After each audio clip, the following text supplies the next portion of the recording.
Assalamualaikum warahmatullahi wabarakatuh. Nama saya Zafira Dwikananda dari PSKM 20B dengan NIM 42032110010. Di sini kita akan mempelajari pembelajaran kepolaran suatu senyawa. Apa itu kepolaran? Nah, kepolaran molekul adalah perilaku suatu zat yang menyerupai medan magnet, yaitu terdapat kutub sementara yang disebut dipol. Kepolaran senyawa terdapat pada senyawa kovalen dan dibagi menjadi dua, yaitu ada senyawa polar dan senyawa nonpolar. Nah, yang pertama kita akan membahas terkait senyawa polar. Nah, senyawa polar ini adalah senyawa yang terbentuk akibat adanya suatu ikatan antar elektron pada unsur-unsurnya. Hal ini terjadi karena unsur yang diberi ikatan tersebut mempunyai nilai keelektronegatifan yang berbeda. Nah, untuk senyawa polar sendiri ini memiliki beberapa ciri-ciri, yaitu yang pertama dapat larut dalam air dan pelarut polar lainnya. Yang kedua, memiliki kutub plus dan kutub minus akibat tidak meratanya distribusi elektron. Yang ketiga, yaitu memiliki pasangan elektron bebas apabila bentuk molekul diketahui atau memiliki perbedaan elektronegatifan. Nah, untuk senyawa polar sendiri ini contohnya ada alkohol, HCl, PCl3, H2O, N2O5, H2O, HCl, HF, HI, dan HBr. Nah, selanjutnya kita akan membahas terkait senyawa nonpolar.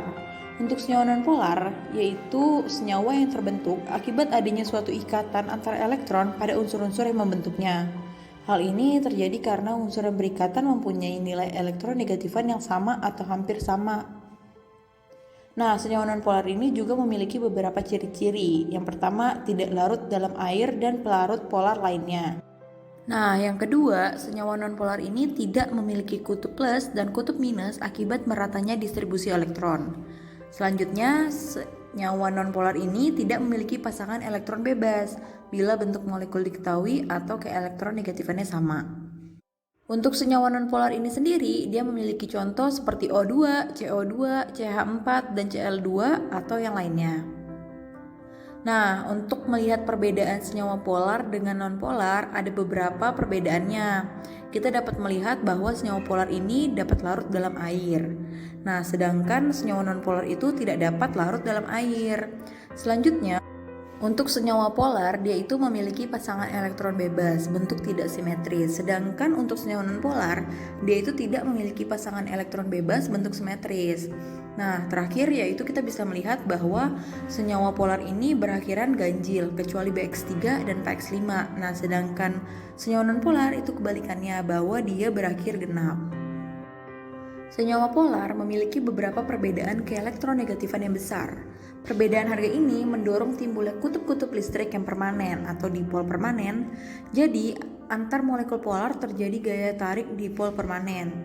Nah, untuk senyawa nonpolar memiliki perbedaan keelektronegatifan yang kecil. Bahkan untuk senyawa biner di W atom seperti O2, H2, nah perbedaan keelektronegatifannya sama dengan 0. Nah, pada percobaan kali ini adalah uji coba alat untuk menentukan kepolaran suatu senyawa. Alat utamanya adalah dengan menggunakan magnet. Prosedur kerjanya adalah yang pertama, disediakan papan kayu dan di tengahnya disediakan kayu berdiri berbentuk T seperti yang ada di gambar. Nah, kayu berbentuk T ini adalah alat utama untuk menggantungkan alat botol plastiknya untuk menguji kepolaran bahan.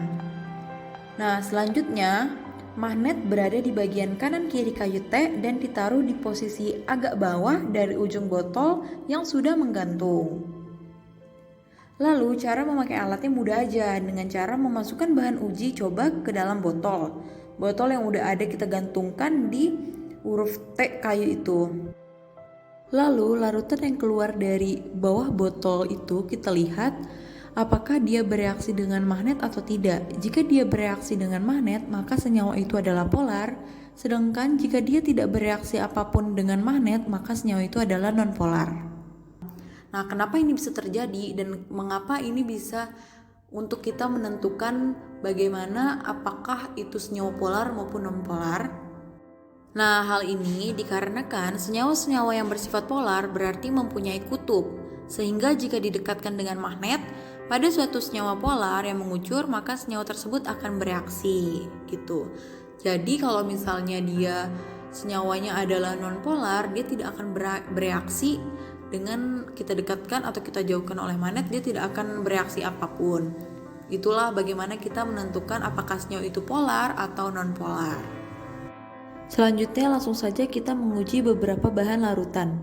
Berikut adalah alat yang saya ciptakan, yaitu dari sebuah papan kayu dan menggunakan 2 botol bekas serta 2 wadah. Di sini adalah alat utamanya, yaitu magnet, 2 buah magnet. Di sini adalah peran utama alat tersebut.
Kalau begitu langsung saja kita gunakan alatnya untuk menentukan beberapa larutan apakah dia polar atau non-polar.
Dari percobaan yang sudah kita lakukan, bahwa kita lihat reaksi air dan pembersih lantai, dia menarik dari ke arah magnet.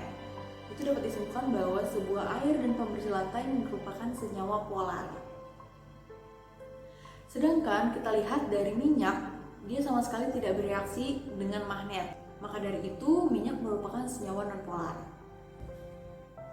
Demikianlah pembelajaran terkait kepolaran senyawa serta beberapa uji bahan larutan untuk menentukan kepolaran dan non-polar suatu senyawa. Saya ucapkan terima kasih. Wassalamualaikum warahmatullahi wabarakatuh.